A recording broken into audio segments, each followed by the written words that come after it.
గురువు మినహా మనకు సృష్టిలో ఎవరు మోక్షాన్ని ఇచ్చేవాళ్ళు లేరు. గురువు మినహా మనకు ఎవరు జనన మరణం అనే ఘోర సంసార బాధను, మన భ్రమలను, మన భ్రాంతులను సృష్టిలో ఎవరు పోగొట్టలేరు. మిగతా మనము ఎన్ని రకాలుగా భక్తి మన నియమిత దేవతలకు చేసుకున్నా మనకు ముక్తిని ఇవ్వలేరు, మన సందేహాన్ని పోగొట్టలేరు. ఇక్కడ గురువు గారే పరమాత్మ స్థానములో మరియు దేవదేవుని స్థానములో ఉండి మనకుండే సందేహాలు, సంశయాలన్నీ పోగొట్టి నిర్మలాంతఃకరణను, పరమ పవిత్రమైనటువంటి పరమోత్కృష్టమైనటువంటి స్థితిని కలిగిస్తాడు.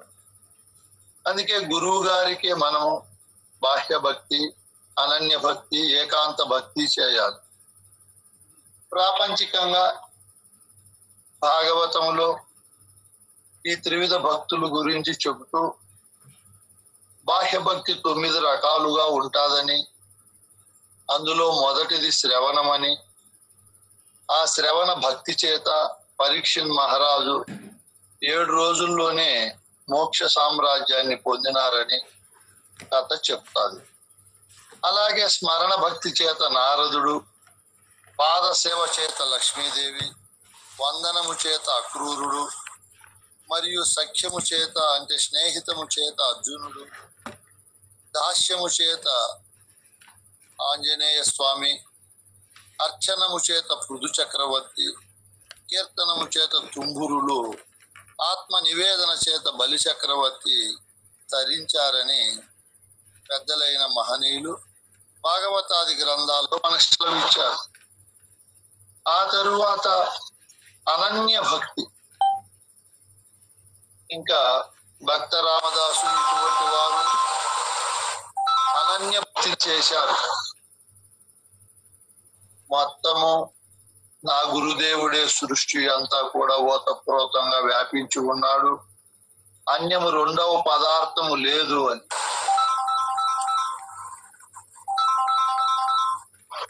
కొంతమంది ఏకాంత భక్తి చేశారు. ఈ సృష్టి అంతా ఒకే బీజముతో ఏ విధంగా వృక్షము ఏర్పడతాదో అట్లా ఈ సృష్టి మొత్తం అంతా ఒక స్వరూపము చేతనే ఏర్పడిందని, ఆ స్వరూపమే నా దేవదేవుడని చేశారు. మనం ఇప్పుడు గురువు దగ్గర ఈ బాహ్య భక్తి మనం ముందే చెప్పుకున్నాము.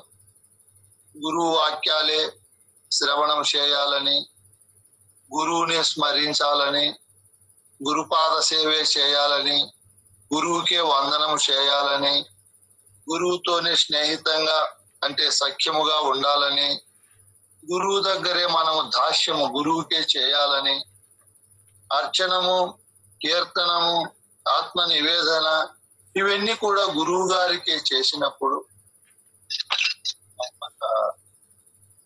ముక్తిని పొందుతామని మనం చెప్పుకున్నాం. ఈ కోణములో ఇది ఒక రకము భక్తి.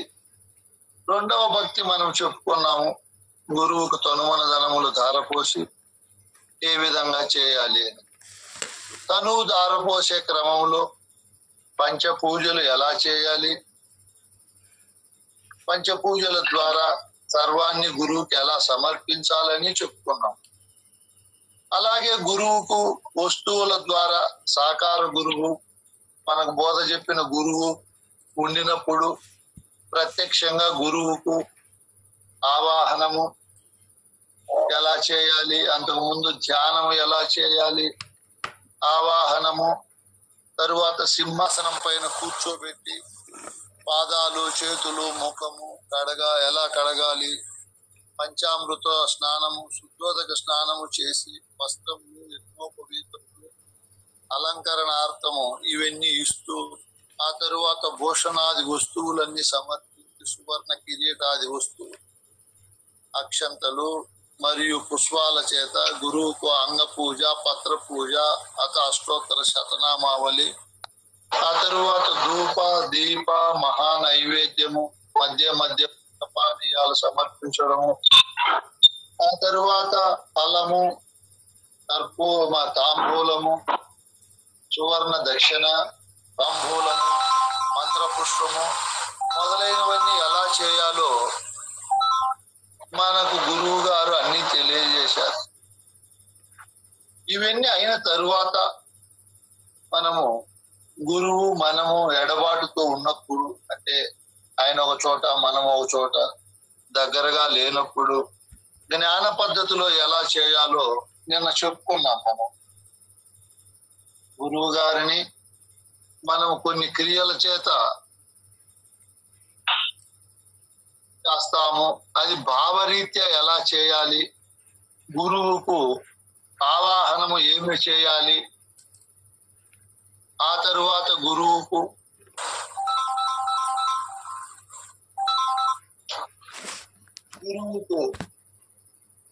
ఆసనం ఎలా వేయాలి, గురువుకు పాదములు,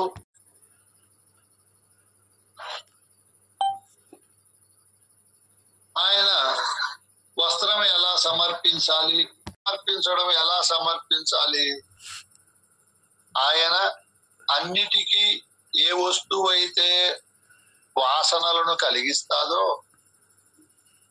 అన్నిటినీ ఏ వస్తువు అయితే వాసనలను చూచి ఇది బాగుంది ఇది బాగలేదు అని ఏదైతే వాసనలను పసిగట్టుతా ఉందో ఆ వస్తువునే గురువు వదిలి ఉంటాడు. ఆ వస్తువు పైనే వాసన ఉండదు ఆ మహనీయుడు. అట్ట గురువుకు నేననే అహంకార వాసన లేదని అనుకోవడమే గురువుకు పుష్పం మనం సమర్పించినట్టు. మరియు నిర్గంధస్య కుతో ధూపం, ధూపం అంటే చెప్పాము అగరబత్తీలను వెలిగించి ఆ సువాసనను గురువుకు పెట్టడం. మనం ఇక్కడ గురువు ఆ అగరబత్తీలకే వాసన ఇచ్చేవాడై ఉన్నాడు. గురుస్వరూపము ఆ గంధ స్వరూపంగా మారడానికి ముందే ఉన్నాడు ఆయన. ఆయనకు ఏ గంధము లేదని భావించడమే, ఆయన నిర్గంధ స్వరూపుడని భావించడమే గురువు గారికి ధూపం మనం సమర్పించడం.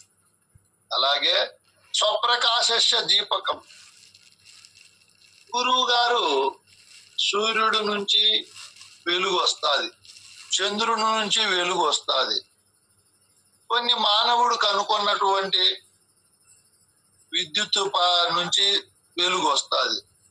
వీటన్నింటికీ వెలుగును ఇచ్చేవాడు గురుదేవుడని, ఆయన స్వయం ప్రకాశ స్వరూపుడని, ఆయన సన్నిధానంలో ఇవన్నీ ప్రకాశిస్తాయని అనుకోవడమే గురువుకు మనము దీపం పెట్టడం.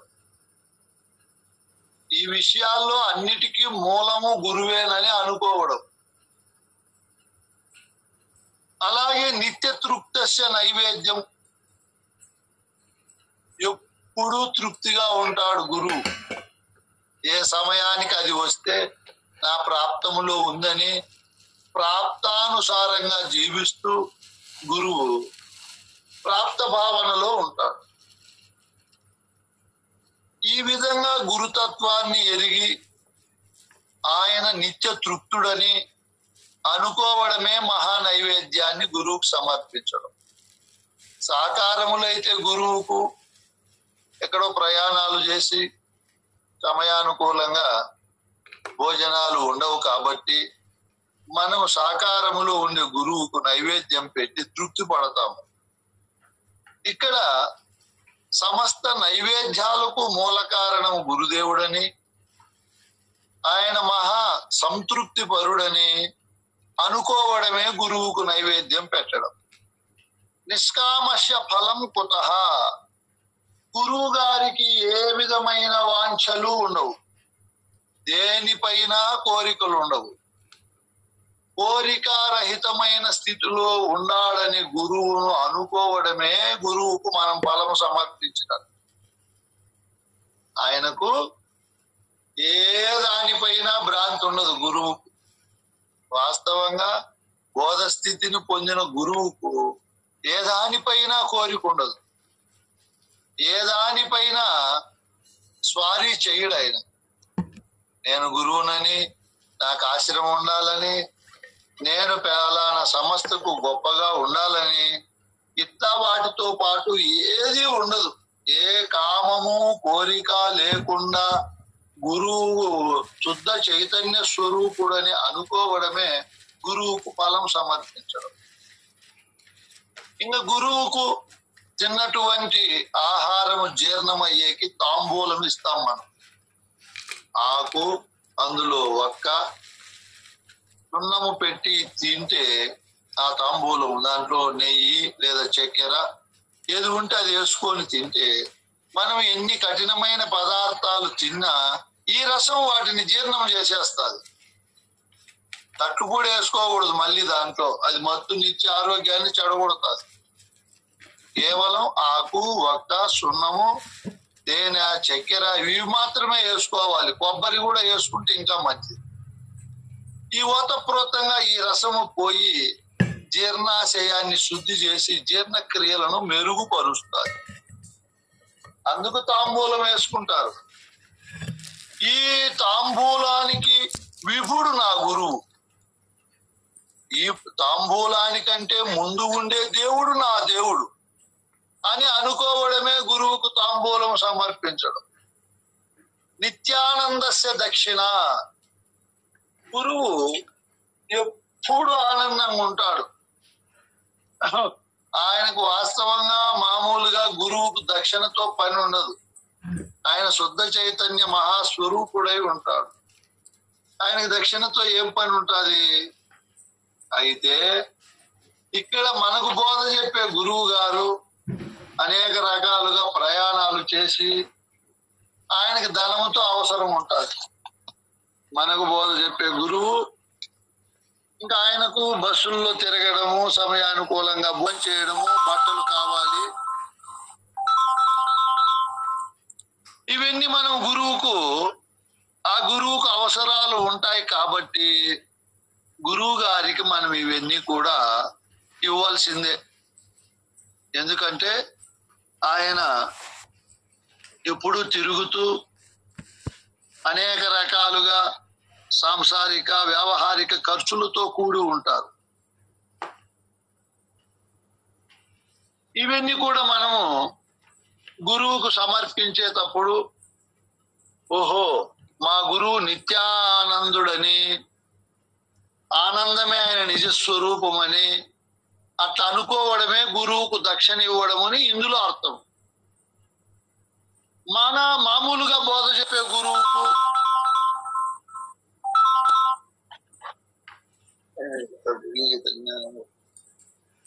మనకు బోధ చెప్పే గురువుకు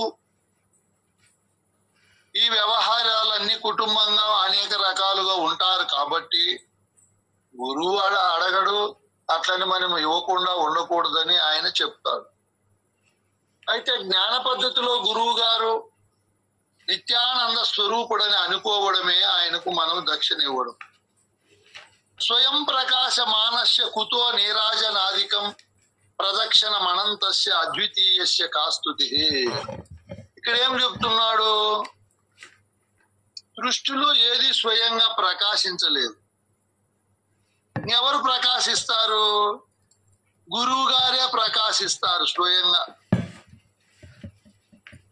ఆయన ప్రకాశించినట్లు ఎవరు ప్రకాశించరు. గురువు గారు స్వయం ప్రకాశ శక్తి స్వరూపుడై ఉంటాడు. మనం బాగా ఆలోచన చేసి చూసినప్పుడు ఈ భూమి, జలము, అగ్ని, వాయువాకాశాలతో పాటు సమస్త సృష్టి మనము ప్రకాశించాలంటే గురు చైతన్యమే ఉండాలి. మన ఇంటిలో బల్బులు, ఫ్రిడ్జ్, మిక్సీ, టీవీలు ఇవన్నీ పని చేయాలంటే ఒక చైతన్యమైన విద్యుత్ ఉండాలి. అంటే గురువు గారు స్వయం ప్రకాశస్తుడు, ఆయన్ను ప్రకాశించేది ఇంకొకటి ఉండదు అని అనుకోవడమే గురువుకు మనము నీరాజనము కర్పూరముతో ఇవ్వడం. ఆయన స్వయం ప్రకాశ స్వరూపుడని అనుకోవడమే. ఆయన స్వరూపమునకు ఎదురు లేదు, ఆయనే సకల ద్రష్ట అని అనుకోవడమే మనం గురువు గారికి కర్పూరము ఇచ్చినట్టు. ఎందుకంటే పవిత్రమైన దేహాలకు రోగభూయిష్టమైన వాటికి కష్ట నష్టాలు, జనన మరణాలు, భయభ్రాంతులు ఉన్న చోటే అమంగళం ఉంటుంది. వీటిని పోగొట్టడానికి మనము ఏం చేస్తాము? ఈ అమంగళకరమైనటువంటి పోగొట్టడానికి నీరాజనం ఇస్తాం. కర్పూర మంగళ నీరాజనం ఇస్తాం. గురువు వాటన్నింటికి అవ్వల ఉండి శుద్ధ చైతన్య స్వరూపుడని, ఆయనకు ఏ విధమైన అమంగళము లేదని అనుకోవడమే గురువుకు నీరాజనం ఇవ్వడం. ఇది ఎంతెంత గొప్ప మాటలో చూడండి. నీరాజనం మనం గురువుకి ఇస్తాము అంత పూజ అయిపోయిన తర్వాత. ఇక్కడ నీరాజనం అంటే ఏమి? గురువు అన్నిటికీ ఆధార స్వరూపుడని, ఆయన మంగళకరుడని, ఆయనకు అమంగళము లేదని అని అనుకోవడమే నీరాజనం ఇవ్వడం.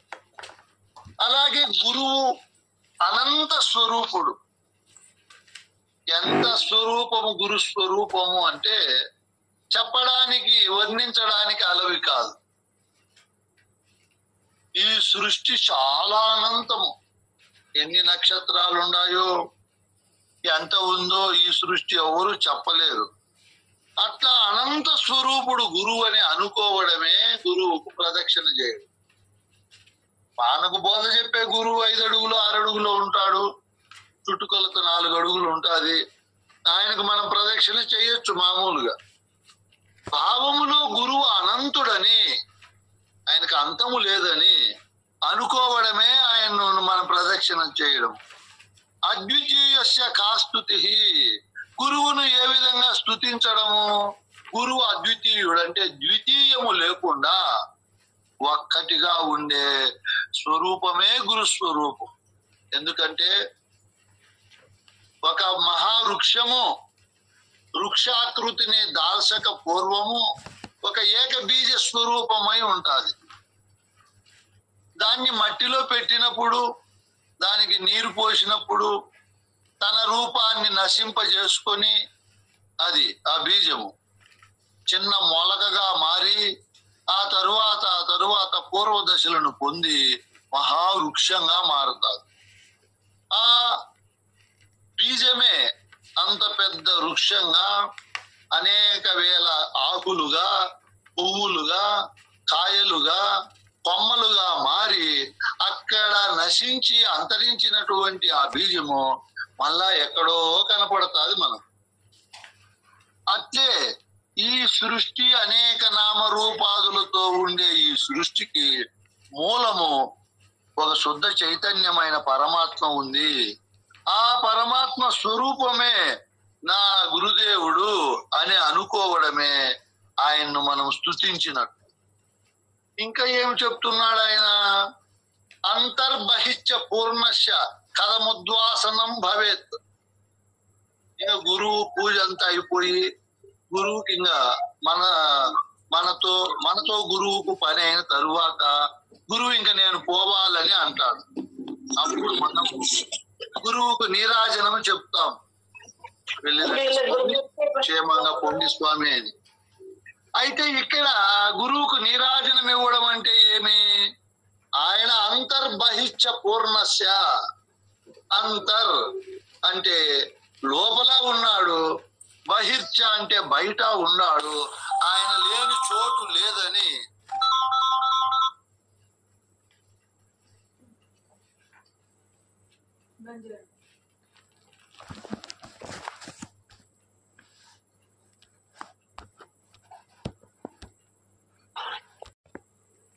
అంతటా ఆయన ఉన్నాడని అనుకోవడమే, బాహ్యాంతరముల యందు ఆయన చోటు లేదని అనుకోవడమే ఆయనకు ఉద్వాసన చెప్పడం. ఇయమేవ పరాపూజ సర్వావస్థాసు సర్వదా. ఈ విధంగా మనము సర్వావస్థ, అన్ని అవస్థలలో, సర్వదా అన్ని కాలాలలో ఈ విధంగా గురువును భావించి గురువు గారిని అర్థము చేసుకోవడమే పరాపూజ అంటే. ఇదే ఇయమేవ పరాపూజ. ఈ విధంగా భావనలో చేసుకొని గురువుకు అనంత అఖండ శక్తి సామర్థ్యాలతో మనం అన్ని చోట్ల భావించడమే పరాపూజ.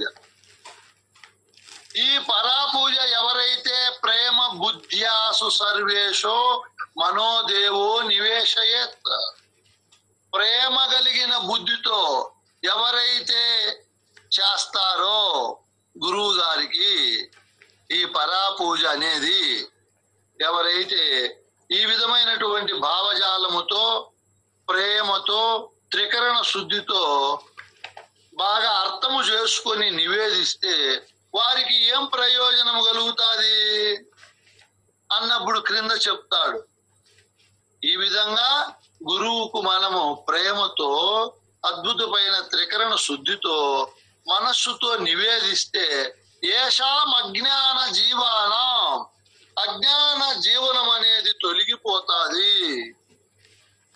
అజ్ఞానం అంటే ఆత్మ అనాత్మల జ్ఞానము లేకుండా పోవడమే అజ్ఞానము తొలగడం.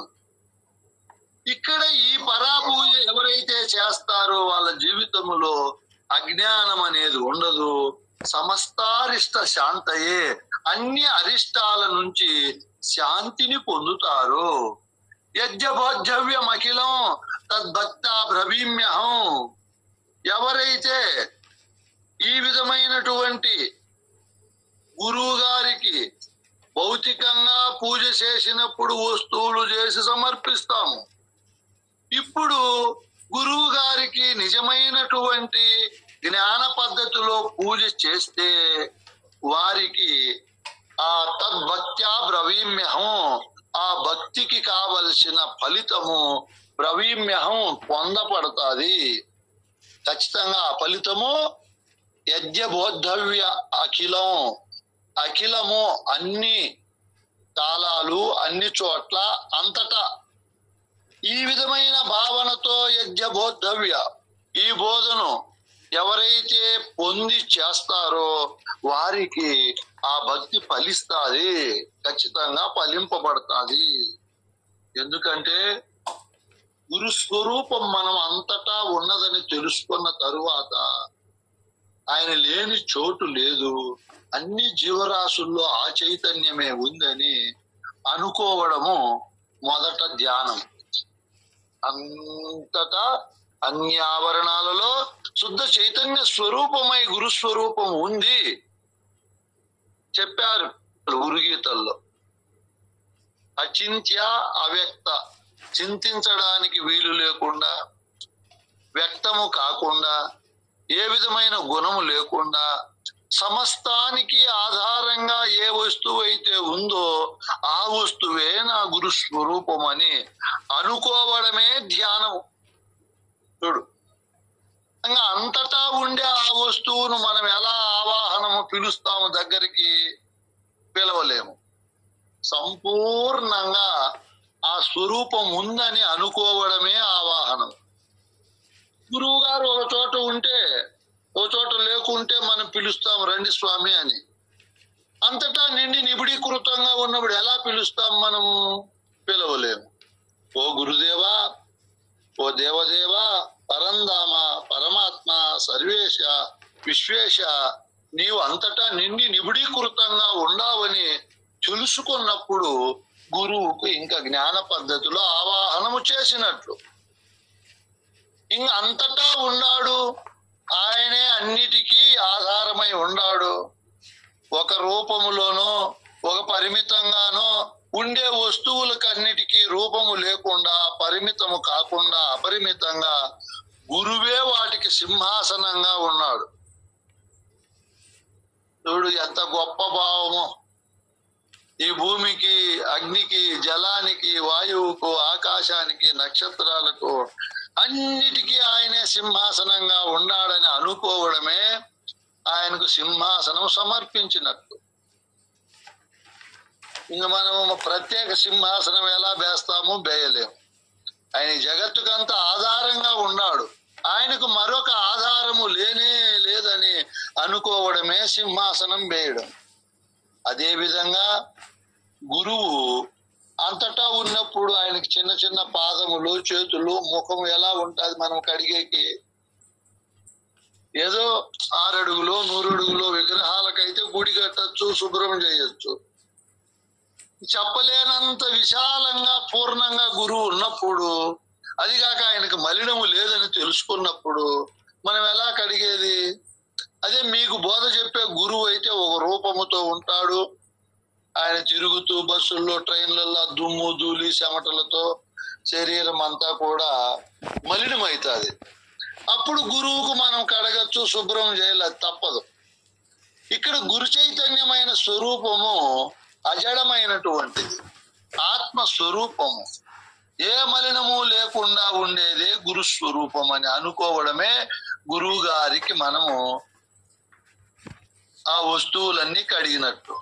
అలాగే గురువు గారికి కామము లేదు, క్రోధము లేదు, రాగద్వేషాలు లేవు, ఈషణత్రయ వాసనత్రయ గుణాలు లేవు, అజ్ఞాన అభిమాన అనురాగ అహంకారాది ఏ విధమైన మాలిన్యము లేదు. కాబట్టి ఆయనకు మోహమే లేనప్పుడు మలినం ఎలా వస్తుంది అని అనుకోవడమే గురువుకు స్నానము చేయడం. ఈ గురువు స్వరూపము అండపిండ బ్రహ్మాండాలన్నీ గురు స్వరూపము యొక్క ఉదరములోనే ఉన్నాయి. ఇంకా ఆ విధంగా ఉన్నాయని అనుకోవడమే గురువుకు వస్త్రము సమర్పించినట్టు. బోధ చెప్పే గురువు అయితే 6 అడుగులో 5.5 అడుగు ఉంటాడు. ఆయన శరీరం ఉంటుంది, ఆయన రక్షణకు మనము వస్త్రం సమర్పిస్తాం. ఇక్కడ జ్ఞాన పూజలో అన్ని ఆయన ఉదరంలోనే ఉన్నాయి. ఆయనంత విశాలమైన వాడు, ఆయనంత విశాల వ్యాపకుడని అనుకోవడమే గురువుకు వస్త్రము సమర్పించింది. గురువే అన్నిటికీ ఆధారమై ఉన్నప్పుడు ఆయనకి ఇంకా ఏది ఆధారం లేదు అని అనుకోవడమే యజ్ఞోపవీతము సమర్పించినట్టు. అలాగే ఈ సమస్త సృష్టిలో గురువు సూత్రధారునిగా ఉంటాడు. సృష్టిస్తాడు, పోషింపజేయిస్తాడు, లయింపజేస్తాడు, విస్తీర్ణము చేస్తాడు, ఆకర్షణ చేస్తాడు. ఇన్నిటికీ ఆయనే ఆధారమై ఉన్నాడని అనుకోవడమే యజ్ఞోపవీతము వేయడము. సృష్టించిన సృష్టిని ఆయన వదిలిపెట్టడు, ఆయనే రమిస్తాడు, ఆయనే ఓతప్రోతంగా నడిపిస్తాడు. తల్లిదండ్రులు తమకు కలిగిన సంతానాన్ని పుట్టించి ఏ విధంగా గాలికి వదిలిపెట్టరో, వాళ్ళ సంరక్షణ బాధ్యత సంపూర్ణంగా తీసుకొని ఉత్తమోత్తమ జాతి రత్నాలుగా తీర్చిదిద్దే వరకు ఎంత కష్టపడతారో, గురువు గారు కూడా సృష్టించిన ఈ సృష్టిని అంతా కూడా రమింపజేసి వాటన్నింటినీ వాటి స్థానాలలో ప్రకాశింప చేస్తాడు అని అనుకోవడమే గురువుకు ఆభరణాలు ఇవ్వడం మనం. అలాగే గురువు గారి ఉదరములో ఆయనకు అన్నీ ఉంటాయి. పాదాలలో, ఉదరములో, మరియు నాభిస్థానములో, కంఠస్థానములో, మూర్ధిని స్థానములో అగ్నులు ఉంటాయి. పంచాగ్నులు అంటారు. ఈ పంచాగ్నుల చేత ఆయన వేడిగా ఉంటాడు కాబట్టి మనం గురువు వచ్చినప్పుడు గంధం పూస్తాం, అవి చల్లబడతాయి. అందుకు గంధం పూసేది. వాటికే గురువు సత్తానిస్తున్నాడు. ఆ పంచాగ్నులకే గురువు ఉంటేనే అవి ప్రకాశిస్తాయని అనుకోవడమే గురువుకు మందము. గంధమును పూసిన వాళ్ళం అవుతాం.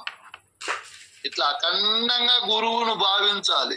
అన్నిటికీ మూలాధార స్వరూపుడు గురువు అని భావించడమే జ్ఞానం. కాబట్టి గురువు నిర్లేపుడు, ఆయనకి ఏ లేపనము అవసరం లే.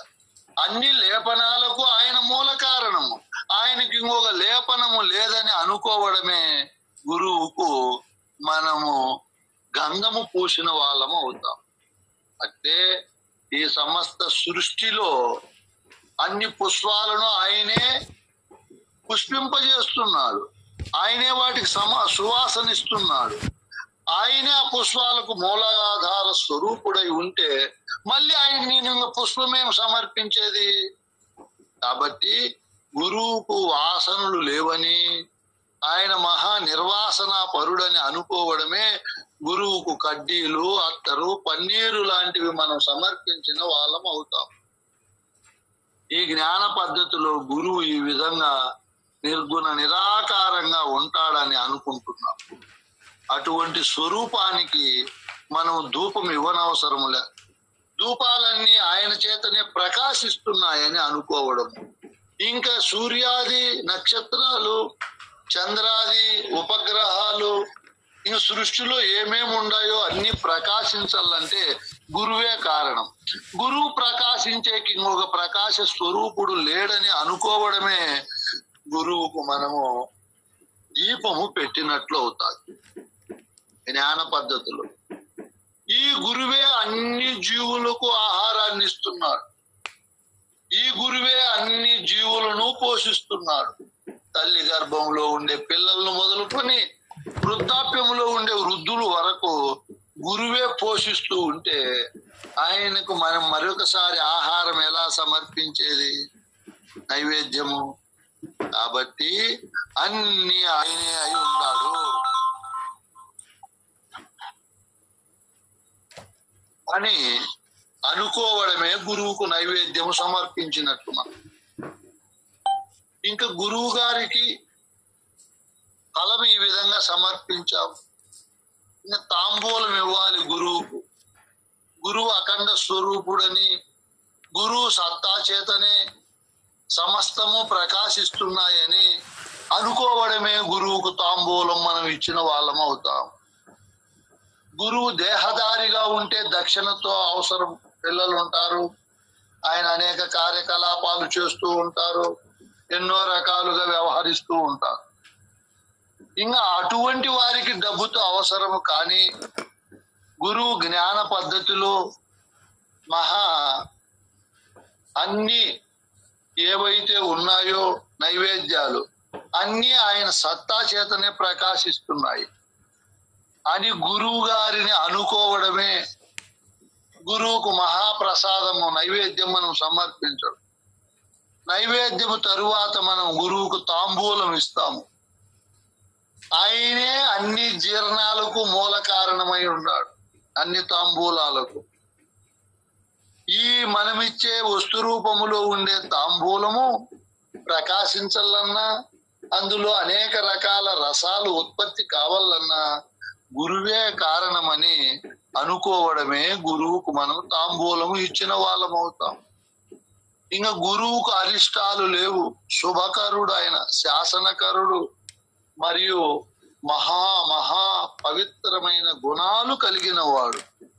ఆయనకు ఎప్పటికీ కూడా అమంగళము జరగదు. ఆయన ఎప్పుడూ మంగళకరుడే. ఆ విధంగా భావించడమే గురువుకు మనము మంగళము చెప్పినట్లు అవుతాం. రెండవ స్వరూపము కానిది గురు స్వరూపం. ఒక స్వరూపమే, ఏక స్వరూపం. ఏకం అనేకం భవతి. నా గురువు అద్వితీయుడు, ద్వితీయుడు కాదు. అంతా ఆయనే ఉన్నాడు, సకల నామములు ఆయనే ఉన్నాడు, సకల రూపములు ఆయనే ఉన్నాడు అని అనుకోవడమే స్తుతించడం. ఇంకా గురువు లోపల ఉన్నాడు, బయట ఉన్నాడు. కొండకు లోపల బయట, కొండను తీసుకొని మీ సముద్రంలో పెడితే నీరు ఏ విధంగా ఉంటుందో, కొండను గాలిలో పెడితే లోపల బయట గాలి ఎలా ఉంటుందో, అట్లా సృష్టిలో ప్రతి వస్తువు లోపల బయట గురువు ఉన్నాడని అనుకోవడమే మనము గురువుకు ఉద్వాసన పలకడం, సాగనంపడం, వెళ్ళిరాండి స్వామి అని చెప్పినట్లు. కాబట్టి గురువు సంపూర్ణుడు, గురువు లేని చోటు లేదని, ఆ బాహ్యాంతరముల్లో ఆయన ఉన్నాడని అనుకోవడం గురువుకు ఉద్వాసన చెప్పడం. ఈ విధంగా అన్ని కాలాలలో గురువును జ్ఞాన పద్ధతిలో ఎవరైతే భావించి, భజించి, సేవించి, స్మరిస్తారో, త్రికరణ శుద్ధిగా అంటే మంచి బుద్ధితో, మంచి ప్రేమతో కూడిన భావముతో అర్థము చేసుకుంటారో వారికి అజ్ఞాన గుణాలు, అశాంతి గుణాలు, అవివేక గుణాలు, కష్ట నష్టాలు, మరియు సుఖ దుఃఖాలు, మానవమానాలు, జనన మరణాలు, పాప పుణ్యాల వంటివి తొలగిపోయి పరమశాంతిని పొందుతారు. కాబట్టి గురువును ఎవరు భక్తి చేస్తారో ఈ నిజతత్వము తెలుసుకొని వారికి శరీరము నుంచి ప్రపంచము నుంచి వచ్చే అరిష్టాలు బాధలు తొలగిపోయి అనేక కోణాలలో శాంతిని పరమ పవిత్రమైన ఫలితాన్ని గురువుకు పరాపూజ చేసిన వాళ్ళు పొందుతారు. ఇందులో ఏ విధమైన అనుమానము లేదు. గురువుకు భౌతికంగా పూజ చేసేటప్పుడు వస్తువులు తెస్తాము. ఆ పూజా ఫలం కంటే వస్తువులు తెచ్చి గురువును చేసినప్పుడు వచ్చే పూజా ఫలము కంటే జ్ఞాన పద్ధతిలో పరా పద్ధతిలో నిజగురు తత్వాన్ని ఎరిగి నిరంతరము ఇట్లా పూజ చేస్తే వచ్చే ఫలితము అద్భుతంగా ఉంటాది, అనంతంగా ఉంటాది. చెప్పలేనంత భావజాలముతో ఆయన ఫలితాన్ని పొందుతాడు. వస్తు రూపములో గాని మిగతా రూపములో గాని గురువును భక్తి చేయడము, అనన్యంగా భావించడము, ఏకాంతంగా భావించడము, ఇవి ఎన్ని చేసినా పూర్ణ ఫలితం ఇందులో ఉండవు.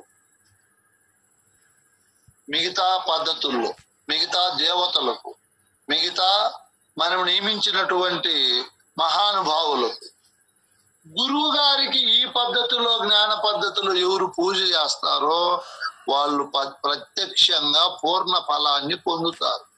మనమందరము కూడా గురువు గారికి జ్ఞాన పద్ధతిలో పరా పద్ధతిలో ఈ విధంగా భక్తి చేసి పూర్ణ ఫలాలను పొంది ఆ తరువాత విచారించేది పరిపూర్ణ బోధ. అప్పుడు వారికే పరిపూర్ణ బోధ అర్థమవుతుంది. లేకపోతే కాదు. గురువు గారికి బాహ్యంగా అనన్యంగా ఏకాంతంగా ఇన్ని రకాలుగా పూజ చేసినప్పుడు ఇప్పుడు గురువు గారు కరుణామయ స్వరూపాన్ని దాల్చి శిష్యుల పైన అనంతమైనటువంటి ప్రేమతత్వాన్ని అవిభాజ్యమైనటువంటి కృపను ప్రసాదించి ఇక్కడ బిందు మధ్య గురోర్ శిష్యం దృష్ట ద్రాష్టాంత బోధకం ద్వాదశి షోడశి మంత్రము జపతే జన్మరహిత ఇటువంటి అద్భుతమైన భక్తి కలిగిన శిష్యుని పైన గురువు అనంత కరుణ చూపి ఇప్పుడు ఇక్కడ ద్వాదశాక్షరి ద్వారా బయలును దర్శింపజేసి షోడశాక్షరి మహామంత్రము ద్వారా తన నిజ స్వరూపాన్ని తీసివేసి నిర్మల స్థితిని ప్రసాదిస్తాడు గురువు. ఎంత భక్తి ఉండే వాళ్ళకే ఆ తరువాత చెప్పే బోధ కూడా అర్థమవుతుంది. బోధానందాన్ని బోధ ఫలితాన్ని పొంది జీవితము హాయిగా ఆనందంగా గురు కృపతో కలిగిన వాళ్ళం అవుతాం. మనమందరము ఈ జ్ఞాన పూజను అంతకు ముందు ఉండే తనుమన ధనములను గురువుకు సమర్పించి చేసే విధానమైన పూజను ఆ మధ్యలో ఉన్నటువంటి గురువుకు పంచపూజల ద్వారా సమర్పించే వాటిని సమర్పిస్తూ ఇంకా ప్రథమంగా గురువుకు శ్రవణాది క్రియలు ఎలా చేయాలి, అనన్య భక్తి ఏకాంత భక్తి ఎలా చేయాలో చెప్పుకున్నాము. ఇవన్నీ గురువుకు ఇట్లా త్రికరణ శుద్ధిగా త్రివిధ పద్ధతుల్లో పూజ ఎవరైతే భక్తిని సల్పిస్తారో భక్తి ప్రవృత్తిని ఎవరైతే పెంచుకుంటారో గురువు పైన అప్పుడు గురువాక్యం మనకు అర్థమై గురువాక్యాన్ని మనం పరిపాలించే దక్షత మనకు వస్తుంది. ఈ విధంగా అనంతమైన అవిభాజ్యమైన నిస్వార్థ పూరితమైన భక్తి మనము గురువు ద్వారా తెలుసుకొని ఆ గురు భక్తిని గురువుకు చేస్తూ శేష జీవితం అంతా గురు సన్నిధానంలో గురుబోధలు వింటూ హాయిగా ఆనందంగా సర్వోత్కృష్టమైన మానవ జన్మ ఫలాలను పొంది ముందుకు పోతామని మనసావాచ కోరుకుంటూ సద్గురుదేవుని శుభాశీస్సులు మనకు అందరికీ అన్ని వేళలా ఉండాలని మరొకసారి త్రికరణ శుద్ధిగా గురువును ప్రార్థిస్తూ ఈ సబ్జెక్ట్ ని ఇంతటితో ముగిస్తున్నాను. చెప్పే వాళ్ళు రేపు నుంచి ఒక్కొక్కరు మీరు ఎంత సమయమైనా తీసుకోండి, మీ అనుభవాన్ని చెప్తూనే పోవాలి. ప్రతి ఒక్కరూ రుచి పుట్టించాలని అనుకోవడము, వాళ్ళు రుచిగా చెప్పరని బోరుగా కొడతారని అనుకోవడము అజ్ఞానము అవివేకము. ఎందుకంటే ఎవరు ఏ పద్ధతిలో చెప్పినా బాగుంది, బాగా ఉంది అని అనుకోవడమే జ్ఞాని పద్ధతి. వాళ్ళు ఏం చెప్తారులే, వీళ్ళు ఏం చెప్తారులే అని ఎవరిని తక్కువ అంచనా పేయకూడదు. మనం ఇప్పుడు ఇది ఒక క్రమశిక్షణగా, క్రమ పద్ధతిగా జరుపుతున్నాం కాబట్టి ప్రతిరోజు ఖచ్చితంగా జూమ్ లో పాల్గొంటూ ఎవరు చెప్పినా వింటూ ఉంటే ముఖే ముఖే సరస్వతి కొత్త అనుభవాలు మనకు తెలియబడతాయి. ఈ జూమ్ లో ఉండేవారు గాలికి పొద్దుపోక చెప్పరు. బాగా పరిశోధన చేసి వాళ్ళ తెలివిని ఖర్చు పెట్టి గురువాక్యాన్ని తన స్వానుభవాన్ని జోడించి చెప్తారు కాబట్టి చాలా రుచిగా ఉంటుంది. కాబట్టి మనమందరము అన్యోన్యంగా చెప్పారు పెద్దలు. ఏమని చెప్పారు? సహనావతు, సహనం ఉండాలి మనకు. గురు శిష్యులకు ఎవరన్నా చెప్పని గురువు అనుకోవాలి. మనం శిష్యస్థానంలో వినాలి. మనం ఎంత పెద్ద గురువులమైనా ఇతరులు చెప్పేటప్పుడు వాళ్ళను గురువుగా భావించాలి. సహనం ఉండాలి. సహనము భునత్తు, ఇద్దరి దగ్గర ఉండే దాన్ని ఇద్దరు ఒకరికొకరు పంచుకోవాలి, భుజించుకోవాలి. అంటే వాటిని స్వీకరించుకోవాలి. ఆహారం అయితే భుజిస్తాము, బోధను ఎవరన్నా చెప్పని మనము శ్రవణముతో బాగా తినాలి దాన్ని. సహవీర్యం కరవావహై, ఇద్దరి మధ్య ఉన్నటువంటి గురు శిష్యుల మధ్య ఉన్నటువంటి తేజోమయమైనటువంటి బోధను పంచుకుందాము. ఆ తేజస్సులో మనిద్దరము కలిసిపోదాము. చూడు, ఈ దాన్ని బట్టి మనం చూస్తే ఎవరు చెప్పినా శ్రద్ధగా వినాలి. పూజలు జరుగుతూ ఉంటాయి. కొంతమంది గురువులు ఒకరినో ఇద్దరిని ఎంట పెట్టుకొని ఆ సభాస్థలికి బయట చెప్పుకుంటా ఉంటారు.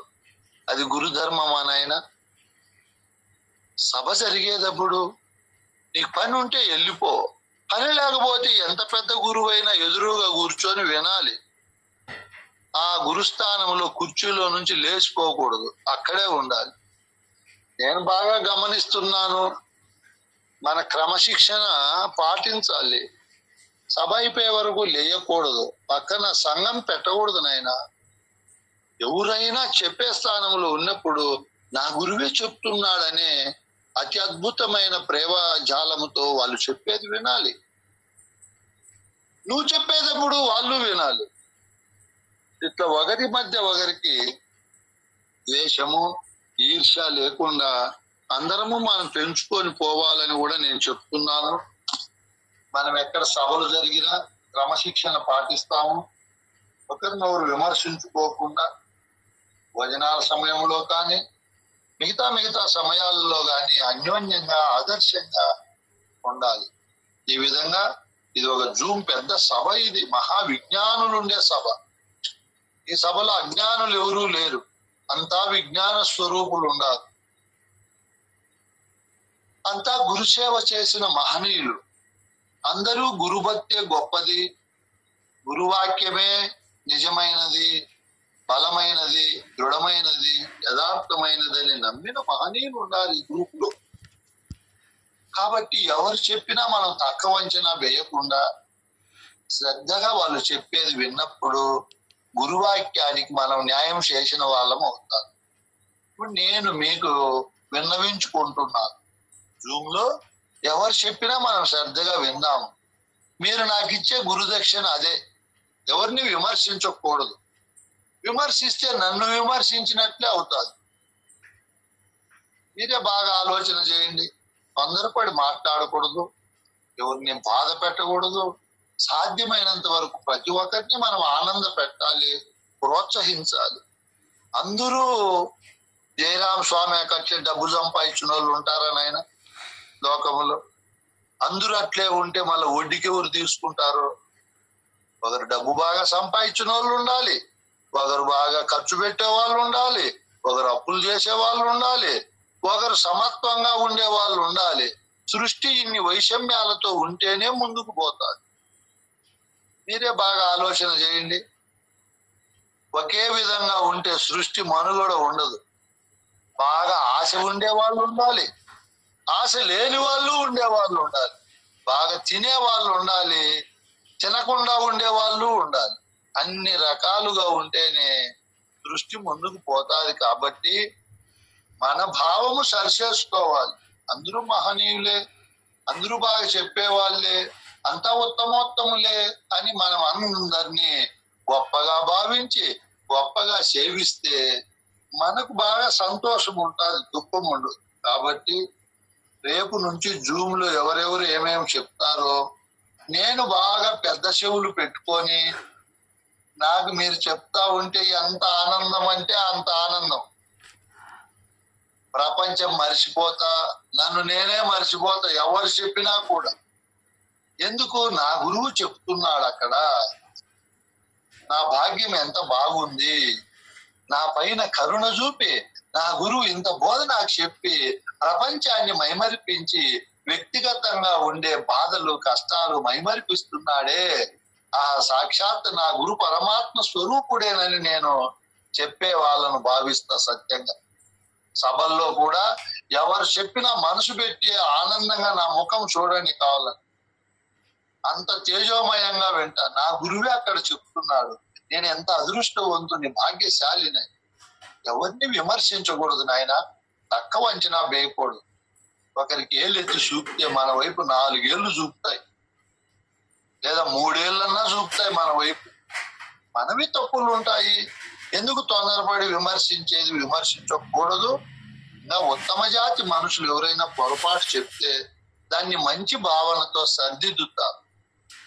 మంచి భావంతో ఇట్లా కాదు నాయన ఇట్లా అని మనమందరము సర్దిద్దుకుందాము, ఐక్య భావనతో ఉందాము.